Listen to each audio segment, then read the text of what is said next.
안녕하십니까. 펀펀 강의의 펀들입니다. 전 시간에 이어서 오늘은 그럼 옵션은 또 뭐야? 요거에 대해서 이제 한번 설명을 해드리겠습니다.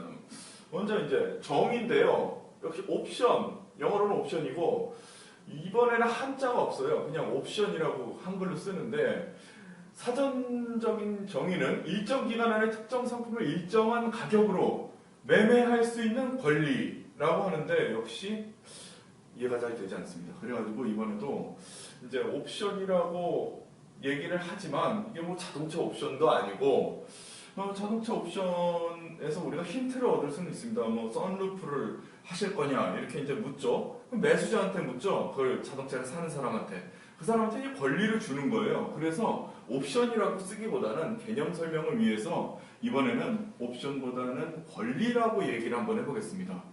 그럼 이 권리는 무엇이냐? 아직 확정되지 않아요. 자동차 안 샀잖아요. 아직. 미확정된 미래의 계약에 대한 어떤 선택권입니다. 그 계약이 있을 것인지 없을 것인지에 대한 선택권. 잘 기억이 안 나죠? 비교를 해봐야 돼요. 우리가 전 시간에는 이제 선물 계약에 대해서 얘기를 했었는데 선물 계약 같은 경우에는 현재 계약만 하고 인수는 미래에 일어나는 그런 계약이고요. 거기에 비해 이 옵션 계약이라는 건 현재 선택권을 이미 다 득했어요. 자기가 가졌어요. 그러니까 인수 이런 문제가 아니고 돈 주고 인수 받았어요. 뭐를? 선택권을. 그래서 나는 선택권이 이미 있어요. 뭐에 대한 선택권? 미래의 본 계약을 체결할 건지 안 할 건지에 대한. 여기까지 설명을 해도 잘 이해가 안 되죠. 그럼 다시 한번 도표, 화살표를 그어서 미래의 시간이 쭉 흘러가고 있는데 자, 선물 같은 경우 선물 계약은 계약이 현재 있고 쭉 가서 미래의 물건을 인수하는 건데 이 옵션 같은 경우에는 미래의 계약과 물건 인수가 한꺼번에 진행이 됩니다.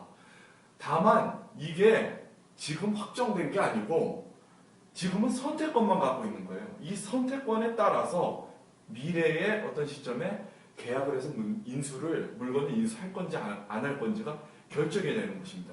그래서 선택을 안 하면요. 이 선택권을 안 하면 이건 아예 없어요. 존재를 안 하게 되는 거죠. 그런 이런 특징 때문에 이 옵션에는 이러한 그 개념들이 또 나오게 되는데 선물과 조금 유사한 것도 있고 다른 부분도 있습니다. 살펴보도록 하죠. 근데 비교해야 될 것이 이제 옵션이라는 것은 선물과 다르게 선택권이고 그 선택권의 행사에 따라서 미래의 계약과 물건 인수가 이제 실제로 있게 되는데 그럼 이 선택권은 언제까지 해야 될까요?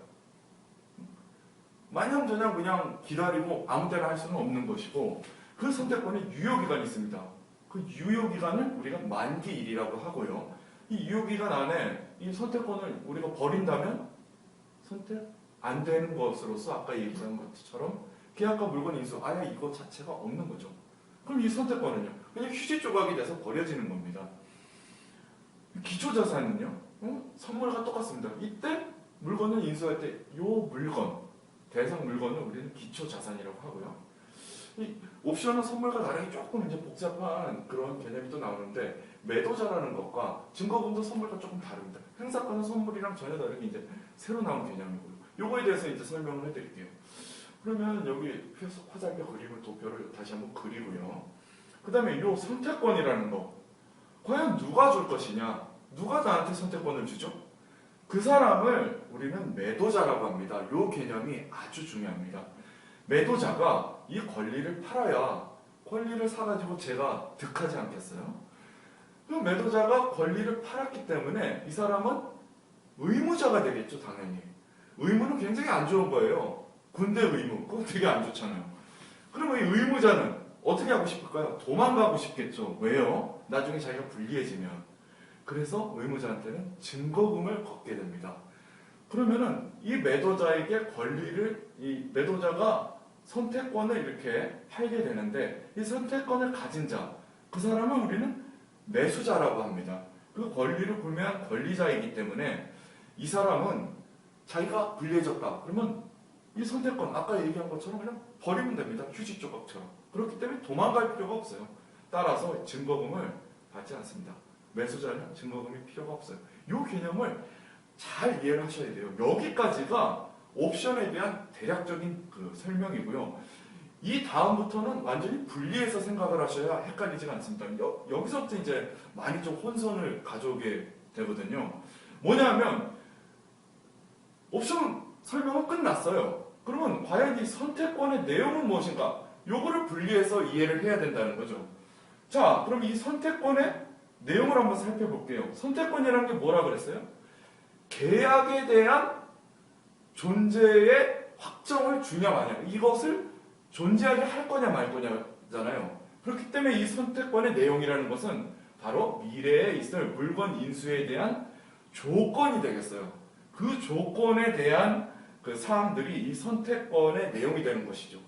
이거는 다분히 이 선택권의 내용일 뿐 매도자, 매수자, 옵션의 이런 권리, 의무 그 관계와는 전혀 어떻게 보면 조금 분리된 개념입니다.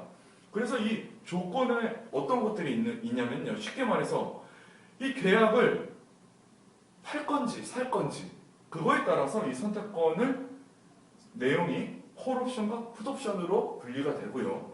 그러면 이 계약 내용 중에 팔 건지 살 건지에 또 그 이전의 조건, 바로 얼마에 팔 건지 얼마에 살 건지, 이것이 바로 행사가가 되겠습니다. 그래서 요 밑에 써놓은 선택권의 내용, 즉 콜옵션, 풋옵션, 행사가, 요 부분은 다분히 선택권의 내용일 뿐 옵션의 권리 의무만은 약간 분리되는 개념이다. 그래서 요것을 분리해서 이해해 주시면은 옵션을 헷갈려 하시는 분들이 조금 쉽게 이해할 수 있을 거라고 봅니다. 네, 감사합니다. 다음 강의에 뵙겠습니다.